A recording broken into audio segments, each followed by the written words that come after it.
पश्चिम बंगाल में 5 चरण के चुनाव तकरीबन शांत रहे, लेकिन छठे चरण में हालात अलग रहे। हिंसा को लेकर आरोप प्रत्यारोप हो रहे हैं। इस चरण में पश्चिम बंगाल की 8 सीटों पर वोट डाले गए हैं।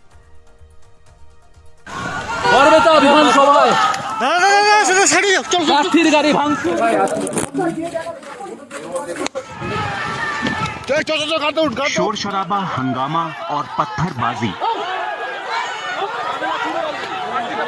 हैरान करने वाली ये तस्वीरें पश्चिम बंगाल के पश्चिमी मिदनापुर जिले की हैं। यहाँ झारग्राम लोकसभा सीट के गारबेटा इलाके में बीजेपी उम्मीदवार प्रणत टुडू को हिंसक विरोध का सामना करना पड़ा। कुछ देर नारेबाजी हुई और उसके बाद पत्थर चलने लगे। प्रणत टुडू अपनी जान बचाकर भागे।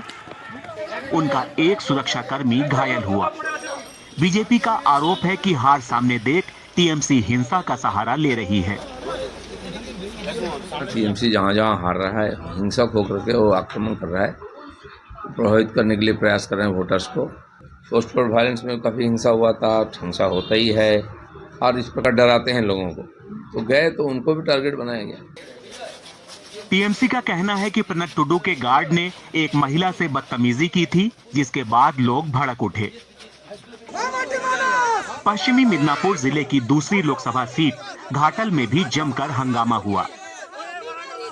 यहां बीजेपी उम्मीदवार हिरन चटर्जी को भीड़ ने आगे बढ़ने से रोक दिया।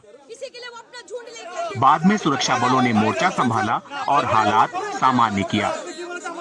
छठे फेज में, छठे चरण में कई सारे ऐसे तस्वीर आए हैं जो उन पुराने दिनों का याद दिलाते हैं, जहां पश्चिम बंगाल में हमेशा से चुनाव के समय हिंसा होता आ रहा है। और ये एक गंभीर स्थिति ज़रूर है, लेकिन इसमें जो राजनीतिक बयानबाजी चलता रहेगा, एक दल दूसरे दल पे आरोप उठाते रहेंगे, उंगली उठाते रहेंगे, लेकिन आज की जो तस्वीर है वो काफ़ी गंभीर है और चिंताजनक है।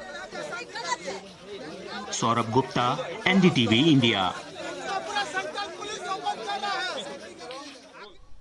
अदिति, आपने ये खबर देखी, बंगाल से आज की जो वोटिंग परसेंटेज है वो बाकी राज्यों के मुकाबले ज़्यादा रही, 78%, लेकिन बंगाल हमेशा से बढ़ चढ़कर वोटिंग में भाग लेता रहा है। तो ऐसे में क्या इस बार हिंसा का गुस्सा भी इस वोटिंग परसेंटेज से जुड़ता है? देखिए, बंगाल में परंपरागत हिंसा होती रही है चुनाव में, और ये मेरे ख्याल से आपके इंटरव्यू में भी किसी ने टिप्पणी की थी, शायद आपके रिपोर्टर ने। इसमें कोई शक नहीं है कि जो लोकल एडमिनिस्ट्रेशन है वो पहले हिंसा को तरजीह भी देता था और कई बार हिंसा से आंख पलट लेता था, क्योंकि इस तरह का माहौल था वहां पर कि अगर आप एफआईआर दर्ज करने जाएं तो आपको लोकल यूनिट, जो पार्टी का यूनिट था, उससे परमिशन लेके चिट लेके जाना पड़ता था।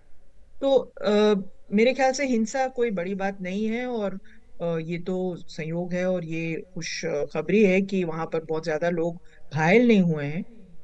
लेकिन बंगाल और चुनाव और हिंसा, ये एक चुनाव और हिंसा एक दूसरे के पर्याय हैं बंगाल।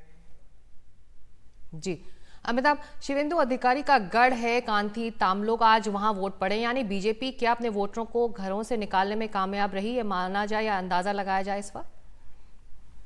देखिए, अभी तो कुछ भी कहना मुश्किल है कि कौन सी पार्टी ज़्यादा अपने लोगों को निकाल के ला पाई है, लेकिन ये जो क्षेत्र है 8 सीटों का, जो जंगल महल क्षेत्र कहा जाता है, उसमें भी भाजपा पिछली बार 5 सीटें जीती थी और अधिकारी परिवार के 2 कैंडिडेट और जीते थे टीएमसी के टिकट पर, यानी 7 सीटों पर भाजपा जीती थी 8 सीटों में से। तो भाजपा का ये गढ़ है पूरे फेजेस में बंगाल में। फेज 6 तक भाजपा आगे थी और टीएमसी पीछे थी, और फेज 7 में जाकर के टीएमसी ने मेकअप किया था। तो क्योंकि यहाँ पर बहुत कॉम्पिटिटिव पॉलिटिक्स है, शुवेंदु अधिकारी टीएमसी से बाहर निकले हैं, शुवेंदु अधिकारी ने ममता बनर्जी चीफ मिनिस्टर को हराया था इसी क्षेत्र से बंगाल विधानसभा चुनाव में 2022 में। यहाँ पर जो वायलेंस हमने देखा है, आई थिंक वो सारे फेजेस में से सबसे ज्यादा है। प्री पोल वायलेंस भी यहाँ देखने को मिला है, क्योंकि दोनों पार्टियों के लिए ये जो फेज था या फेज है बहुत ही इंपॉर्टेंट है। बीजेपी को होल्ड करना है अगर उसे गेन करना है ओवरऑल वेस्ट बंगाल में तो, और ममता बनर्जी को पार्टी को इस क्षेत्र में सेंध मारना ही पड़ेगा अगर उन्हें भाजपा से ज़्यादा सीटें या बहुत अच्छा प्रदर्शन करने की उम्मीद है तो।